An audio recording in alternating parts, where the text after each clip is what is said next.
he slammed my face into the plate, the taste of blood mixed with overcooked meat. My ears rang, my vision blurred. And then, laughter. Mom smirked, fork still in her hand. "At least now you're worth looking at." Dad leaned back in his chair, smug, satisfied. "She has no value. Just a prop at my table." They didn't know what I had already set in motion. Their laughter died the moment my phone, still in my pocket, vibrated once. A signal. Quiet. Precise. The kind of signal you only wait for when you've been planning for months. And their faces went pale. I used to believe in family. I used to think blood meant something. But growing up in their house, blood only meant one thing. Mine. Spilled for their amusement. Every bruise was entertainment. Every broken bone was a joke. And every tear I shed was proof I was weak. For years, I told myself they'd change. That maybe, if I succeeded, they'd see me differently. I graduated top of my class. They called it luck. I saved money, secretly, working 2 jobs. They called it selfish. And when I finally got an offer to build my own life, a small house, my own career, they demanded I handed it over. Not asked, demanded.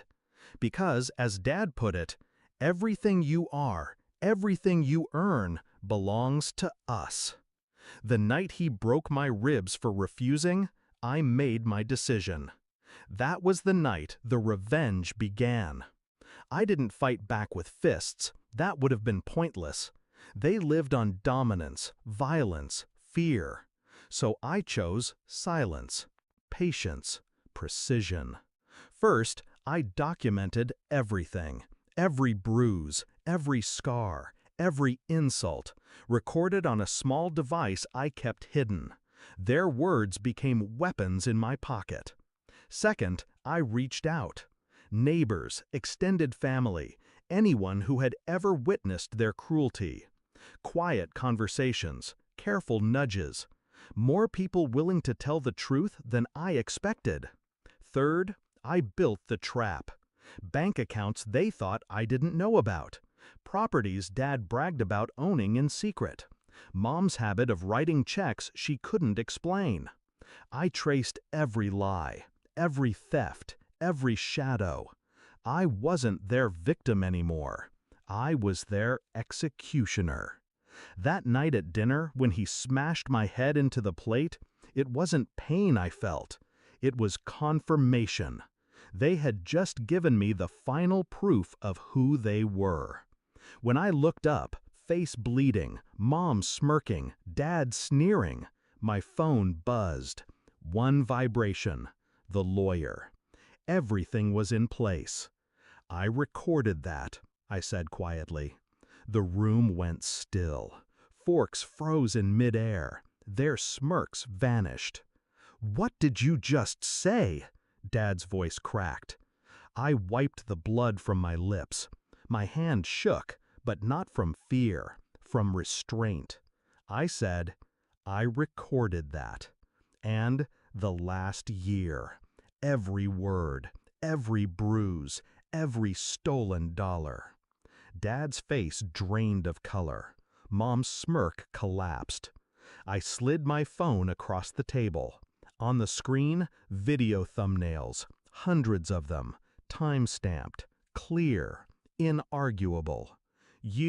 Dad stammered, you wouldn't—" "I already did." My voice was calm, too calm. "The lawyer has it all. The bank has it all. And the police? They'll have it in 10 minutes. The silence that followed was louder than the years of their laughter. I could see it in their eyes, the sudden realization that the powerless girl at their table wasn't powerless anymore. Mom tried first, her voice sweet, trembling. "You don't want to do this. We're family." I laughed, a sound I hadn't made in years. Family? Family doesn't break ribs for money. family doesn't use your face as a napkin. You don't get to call yourself that."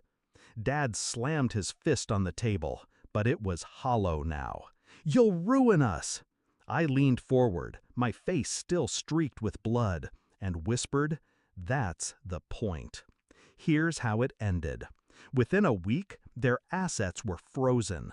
The empire Dad bragged about was seized. Fraud, tax evasion, abuse. Every person they had ever sneered at, silenced, humiliated, they came forward now. My recordings unlocked them. Mom's friends vanished the moment her name hit the news. Dad's voice, once a weapon, played in court as evidence. The jury didn't flinch. And me? I walked into that courtroom, scars visible, ribs still healing, and I didn't hide anymore.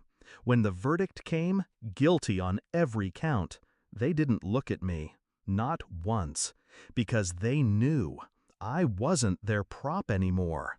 I was their reckoning.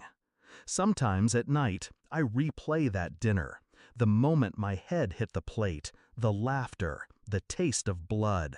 And then I replay the silence after my words, the fear in their eyes, the way the power shifted, instantly, forever.